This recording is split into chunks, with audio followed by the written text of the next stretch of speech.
नमस्कार, आप देख रहे हैं जे प्राइम भारत और मैं हूं आपके साथ ज्योति कनौजिया। आइए रुक करते हैं खबर की ओर। राहुल गांधी के बारे में मैं क्या कहूं, उनकी बातों का कोई मतलब नहीं। कम से कम मुझे तो समझ नहीं आता है कि वो क्या कहते हैं। उनके बारे में सबसे निंदनीय बात है कि देश के लिए उनके द्वारा इस्तेमाल किए गए शब्द यह देश के लिए अच्छा नहीं है। और जैसा कि अनुराग ठाकुर ने कहा, कांग्रेस की मानसिकता अपने फायदे के लिए देश को टुकड़ों में तोड़ने की है। यह बात पंडित जवाहरलाल नेहरू के समय से चली आ रही है। भाजपा सांसद कंगना रनौत ने कहा,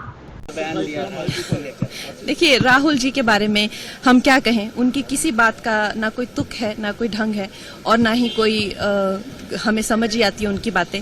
और आपने भी देखा है ये जो चक्रव्यूह कहना, और सबसे जो निंदाजनक उनकी जो बात है वो हमेशा जो देश के प्रति जिस तरह से शब्द का उपयोग करते हैं। देश का हलवा बट रहा है और सब खा रहे हैं।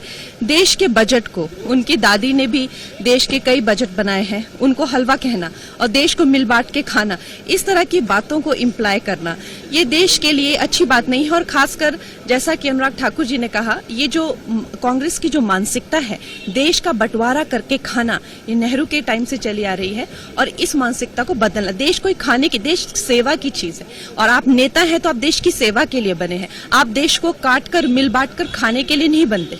और देश का जो बजट है वो देश के बजट को भी एक संवैधानिक तरीके से बनता है, उसको भी मान मिलना चाहिए। उसके बारे में ऐसा कहना कि हलवा काट कर बांट रहे हैं, ये बहुत निंदाजनक है और उसके आप लोगों को भी निंदा करनी चाहिए। इस खबर में बस इतना ही। बने रहें जे प्राइम भारत के साथ।